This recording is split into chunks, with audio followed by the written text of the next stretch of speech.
Sahabat, saya ingin mulai dari renungan William Blake. Ia seorang filsuf, penyair, dan juga seorang pelukis.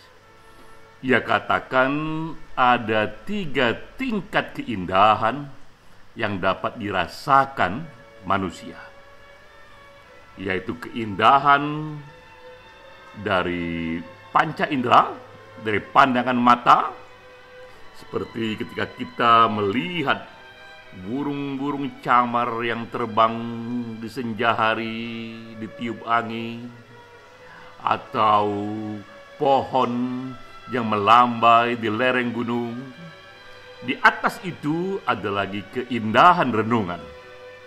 Misalnya ketika kita terdiam merenungkan keindahan puisi, novel, filsafat, agama, atau bunyi-bunyi dari musik yang begitu agung, itu keindahan yang lebih tinggi.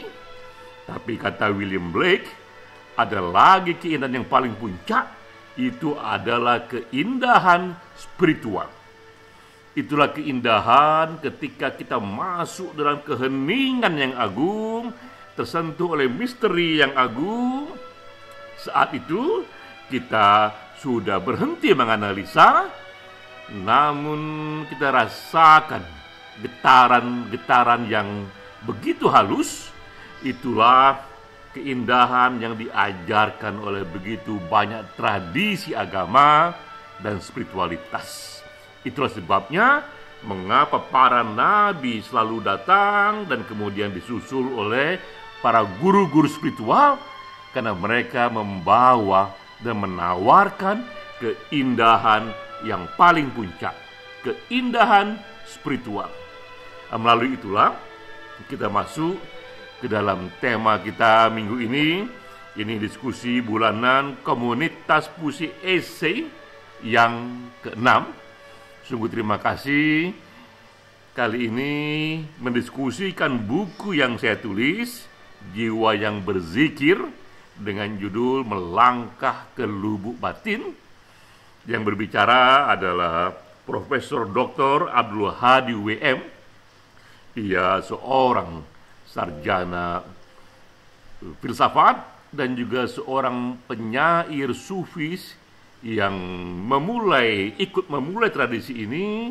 Ia guru kita, tempat kita belajar banyak sekali puisi-puisi sufistik, ditanggapi oleh sastrawan dan juga ilmuwan sastra, yaitu Imam Kalyubi, Agus Sarjono, Jamal D. Rahman, Fatin Hamama sebagai moderator, dan juga presiden penyair kita, Datuk Jasni Matlani dari Malaysia.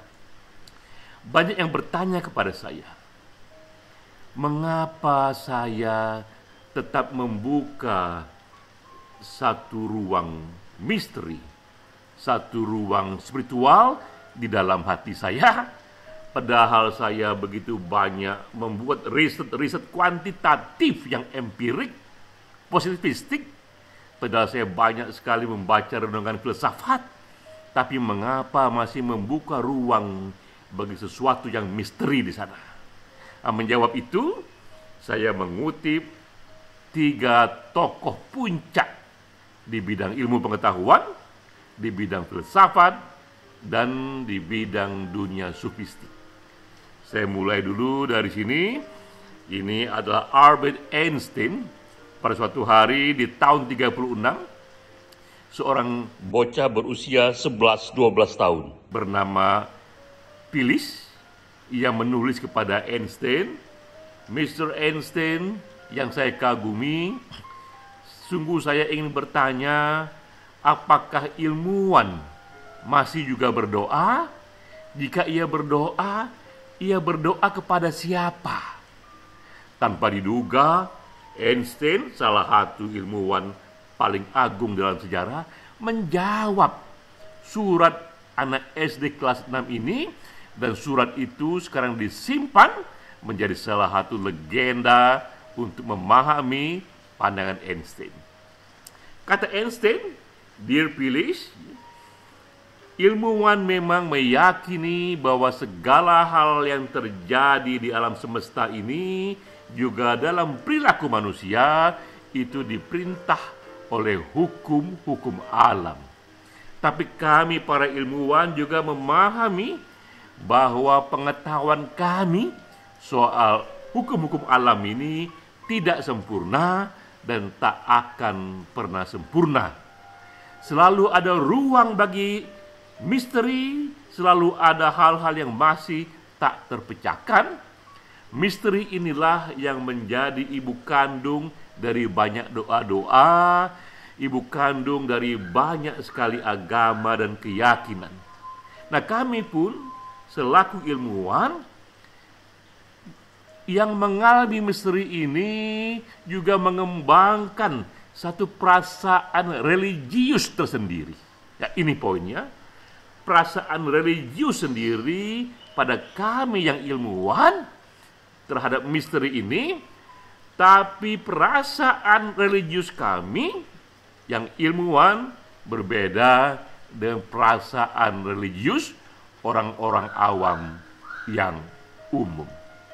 Kita lihat di sini, Einstein pun memberi ruang kepada dunia misteri itu yang menurut dia juga mustahil bisa total dibongkar oleh ilmu pengetahuan. Kedua, saya kutip juga di sini salah satu filsuf yang dianggap paling berpengaruh dalam sejarah, yaitu Immanuel Kant. Immanuel Kant memberikan landasan filosofi dari yang apa Einstein katakan. Kata Immanuel Kant, kita mustahil memahami realitas apa adanya. Yang kita bisa pahami hanyalah realitas yang ditangkap oleh panca indera kita. Tapi pastilah itu bukan satu-satunya cara melihat realitas. Contoh yang paling sederhana saja. Jika kita melihat permukaan meja dengan mata telanjang kita, yang nampak itu permukaan yang licin, yang rata, sama sekali rata. Namun kalau kita gunakan mikroskop dengan kekuatan bisa membuat 10.000 kali dari apa yang kita lihat, lalu apa yang nampak di mikroskop itu bukan lagi permukaan meja yang rata, tapi ada gelombang-gelombang di sana yang memang hanya bisa dilihat melalui mikroskop dengan kekuatan yang luar biasa itu. Pertanyaannya, lalu yang manakah yang benar dari permukaan meja? Apakah yang kita lihat dengan mata kita ataukah yang kita lihat melalui mikroskop? Bahkan mikroskop pun dan kekuatan yang berbeda-beda pun menampakkan pandangannya juga berbeda-beda.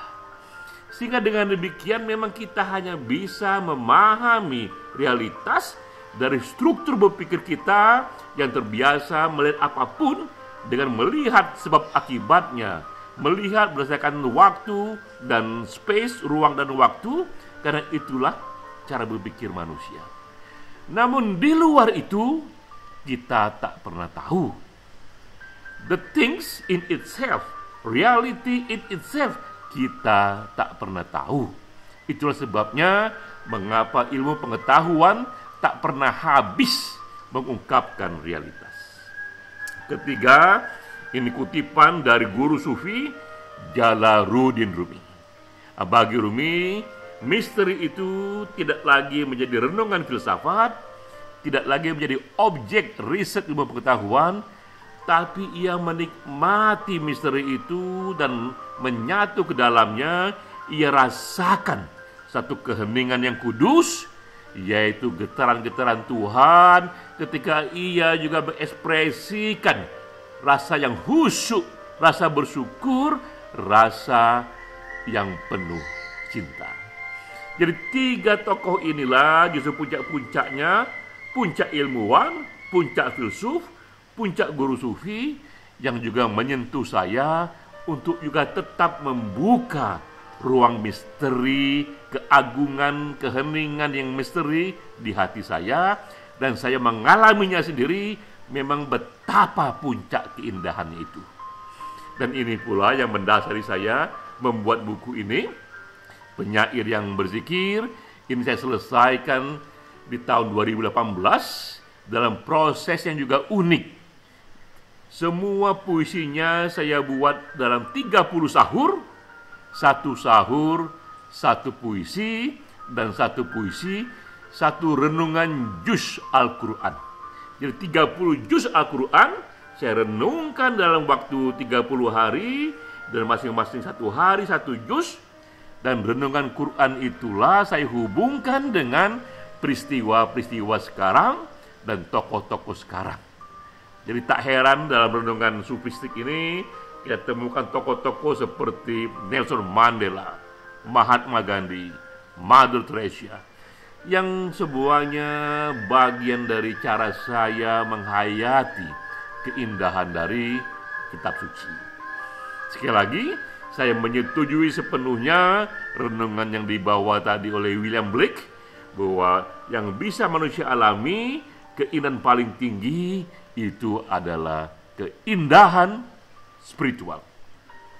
Dengan kita masuk ke sana, kita berhenti menganalisa, tapi kita menyatu dengan misteri yang kudus itu, bahwa benar dalam hidup ini kita harus mengeksplor ilmu pengetahuan, kita mengeksplor filsafat, tapi benar pula jika dalam momen-momen tertentu kita buka ruang-ruang misteri dalam hati kita. Salam.